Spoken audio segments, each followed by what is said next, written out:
Hail comic book fans! Today we're talking about Battle Beast Issue 1.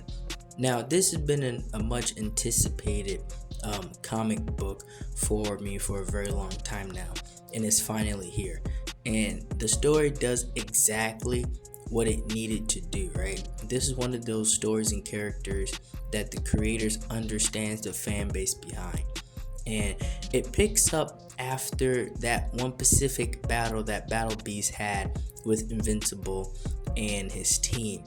And it takes up right after that, right? So this is in the mist.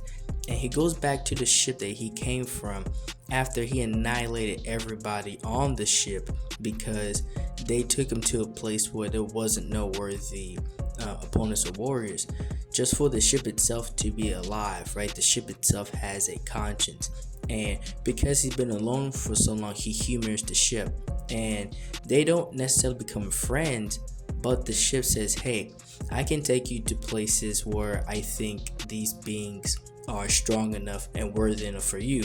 So he welcomes the challenge, right?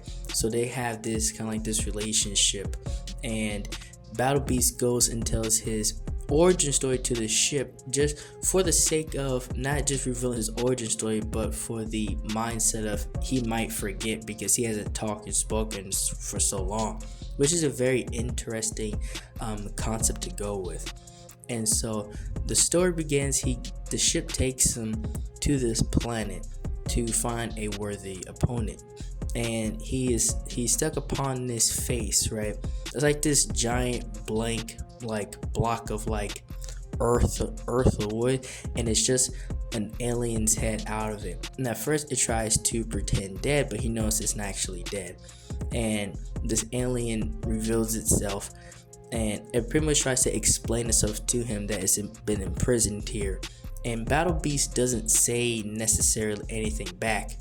He just listens to what it said, and then it ends up breaking what it's been imprisoned in.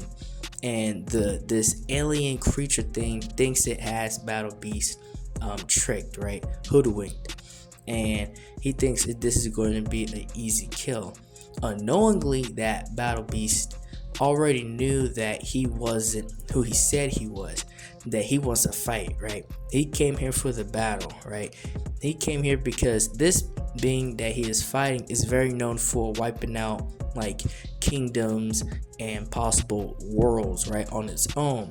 And Battle Beast quickly finds out that this being's a little bit more stronger than what he would have anticipated.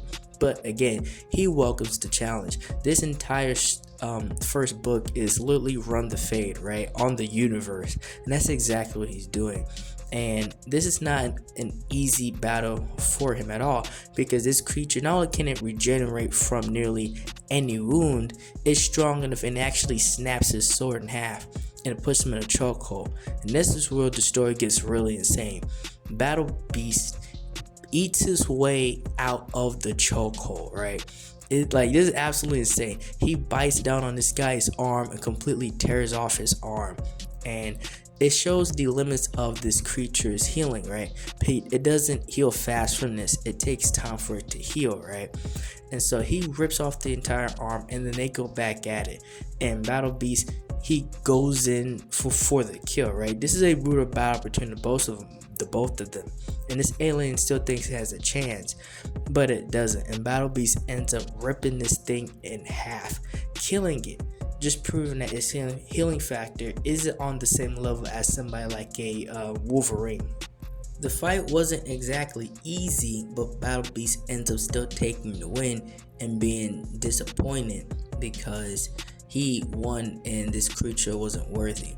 And what comes out of this creature is this some sort of other form of an alien that was a king on his planet, and he pretty much begs Battle Beast to take him back to his planet, and he will reward him for his works. And Battle Beast doesn't say anything. He just walks up to this creature, he grabs him, and he takes him back to the ship, right? And what comes next is actually kind of horrifying and again also insane. He brings this creature back to his ship, and he just throws him to the side, and he's not actually helping him. He just says, yeah, this is food for later, and this thing is left crying. It's super absolutely insane. Well, that's all I have for this video. Like, share, and subscribe for more. Thank you for watching.